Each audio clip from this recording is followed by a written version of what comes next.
I think I speak for everybody when I say, what the hell was that? Oh my gosh, they have a period like that in them? They have a game like that in them? The Vancouver Canucks have defeated the Vegas Golden Knights 5-1, straight off the coattails of a Colorado Avalanche defeat, and they're really starting to make me doubt just where they're going to go with this season.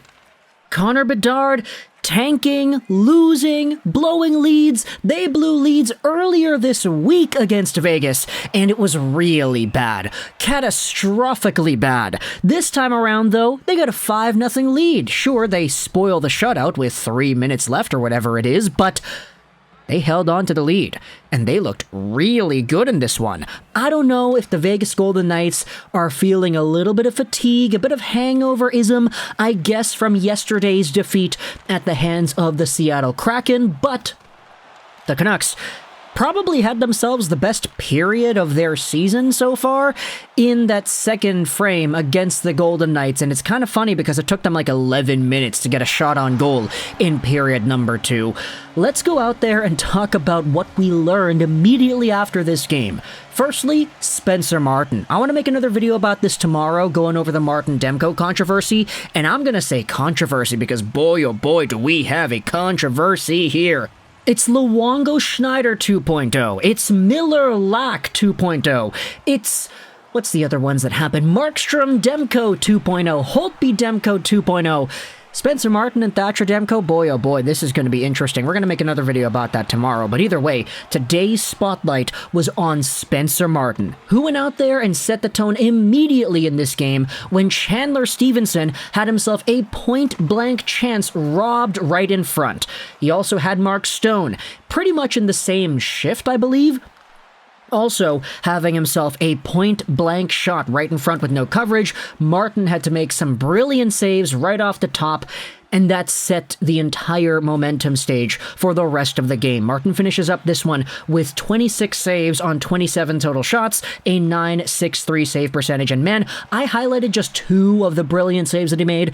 Those were the 2 first saves that he made, actually, but there were so many other opportunities here on penalty-killing situations and really odd-man rush situations, point-blank chances, Höglander giveaways, etc., where Martin stood up tall, and he looked phenomenal in this one. However, he's not the only part of the Vancouver Canucks that looked phenomenal in this game, as their power play looked pretty good too.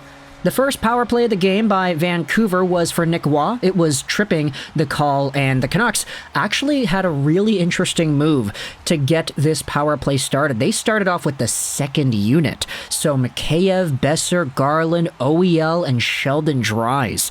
Dries ends up winning the faceoff, and the puck finds itself back to OEL, who takes a long shot, and it's tipped right in front by Brock Boeser. 1-0 Vancouver. Boeser has, I believe it's the 3rd longest active point streak in the NHL right now, which is kind of funny because I talk so much crap about the guy, but at the same time, it's like, yeah, the fact that he has all these points, yet we're still complaining about how he hasn't been as good as he could be, that kind of says something as to how much potential we all knew that Brock Boeser had.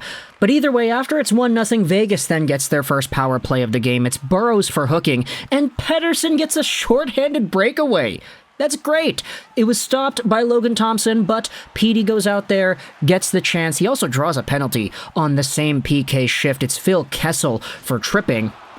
Give it a little bit later, and eventually on another power play, it's Bo Horvat who wins a faceoff. It's over to Hughes, Hughes to Miller, Miller the shot, and he ends up scoring. It's the patented Miller shot on the left side, making it 2-0 to end off period number 1.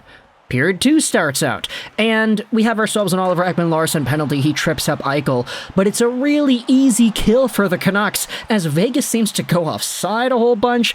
Burrows then draws a Vegas penalty at the end of that shift, and eventually the Canucks get themselves another power play goal. It's Miller to Hughes to Petey, the one-timer, and he buries it. This is around the, the 12-minute mark of the second period. Pettersson finally gets his first power play goal on the season. The Canucks had complete control the entire time until Elias Pettersson scored. They had some really good power play movement, momentum, shooting opportunities, and goals here too. And guess what? That momentum carries into the 5v5 play because right after, it's Nils Åman down low behind the net receiving a pass from Dakota Joshua, and Åman throws it right in front for one Andrei freaking Kuzmenko. He's all by himself, a one-timer right in front of Logan Thompson, who is hung out to dry, and Kuzi makes it 4-0 Vancouver. You then had a few shenanigans after. Sheldon Dries kind of dove right into the crease and he jumped over Logan Thompson after a Connor Garland chance. The Canucks get themselves a power play on the sequence because Keegan Colasar went out there and started roughing up Sheldon Dries. And it was killed off, but the Canucks, they still looked pretty good on this man advantage. Colasar, after coming out of the box, ends up wrapping it around, and he almost scores too. He has a wraparound attempt that goes parallel to the goal line and pops out the other side. But the Canucks ultimately get the last laugh in the second period as Niels Höglander, trying to keep the play alive, centers it right in front of Bo, who does not get his all on the one-timer, admittedly. Eventually, the puck finds its way out to JT Miller, all alone, right in front with Thompson. He does a little dipsy doodle, and he passes it over to Bo, and Bo scores with 0.1 seconds left remaining on the Sportsnet clock. I think they added like another second to get the faceoff done, but Bo Horvat scores with moments remaining in the second to make it 5-0. JT Miller with the patience, JT Miller with the play. It was very, very nice. And then the third period, I mean, this is kind of what Yannick Hansen said on the radio a few weeks ago, or I think a few months ago. No, this was during the Calgary 7-0 game that the Canucks had, I'm pretty sure. But either way, when you have games like this, 5-0 to start out the third, you don't really learn anything in games like these. You know, you're just trying to kill off the clock. You're trying not to get any more past your goalie. You're not going to score 5 in a period, right? Unless Spencer Martin goes out there and drops the ball, that in which he does not actually do. He looks really freaking good this entire third period, and to be honest, the third was filled with a lot of chances both ways, a lot of shots and rushes with opportunities, but pretty much you could tell that both of these teams were just kind of done with it. Like, they're not playing for Game 7 Stanley Cup Final glory. They're just kind of playing to kill the clock. They're just trying to get whatever shots they can because they know the game's pretty much over.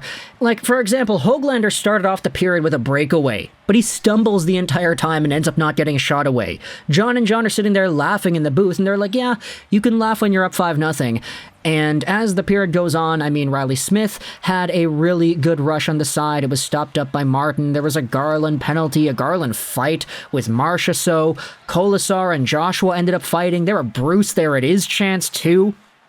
Marchessault ends up scoring the shutout spoiling goal with 3 minutes left in the third period. It's a weird bounce off the glass and it pops out to the side, which is why Marchessault is there at the perfect spot to just whack it in by Spencer Martin. But still, Martin was the MVP in this one, and the Canucks in that second period probably had what was their best period of the season. Seriously. Miller got 3 points, which is kind of mind-boggling to me, to be honest. Kuzmenko had himself 2 points. Quinn Hughes had 2 points. The rest of the crew, you had, of course, Pettersson, Horvat, each with goals. Boeser with a goal, too. It was really great to see them stat-padding in this one against a team that they really have not had a lot of success against. But now, one may start to wonder, okay, you talk about the goaltending, and you have to ask yourself, where do you go from here, man? Because Martin has been the guy. Kelly Hrudey was talking about this, I believe it was during the second period intermission, something like that, about the Demko Martin thing, and I want to expand more on that tomorrow, but for now, tell me the consider your thoughts about the Canucks and the Golden Knights. Where in the hell did they come out with this type of game? I will say that heading into tonight's matchup, I was like 3 or 4 fantasy points behind Thomas, the brother of Hot Take Hockey, in my fantasy pool with the other hockey YouTubers that we're a part of, and I was like, okay, I need a big game out of Bo Horvat and Andrei Kuzmenko. I sat Nazem Kadri today in favor of Jack Hughes and Bo, and I was like, you know what? The Flames, they're playing against a tough team. They're not going to go out there and do as well as I think the other teams are going to. You had Jack Hughes, whom I decided to play. He got a hat trick today, and I was like, okay, Bo, Kuzi, it's your time to shine. Bo gets a goal. Kuzmenko gets a goal and an assist. I end up on top out of this matchup with what is it, like a 30, 40-point lead? I was down by like 4 points at the start of today's action or whatever it was, so yeah, I'm very thankful for that. There's still one more day's worth of hockey, so maybe I shouldn't get too cocky before my matchup with Thomas ends, but either way, talk in the comments your thoughts about the Canucks and the Golden Knights. I hope you enjoyed this video. Now, we're going to be back tomorrow with San Jose because, yeah, they're playing against the Sharks and Erik Karlsson, 2 top goal scorers and point producers in the NHL, going head-to-head. And bye.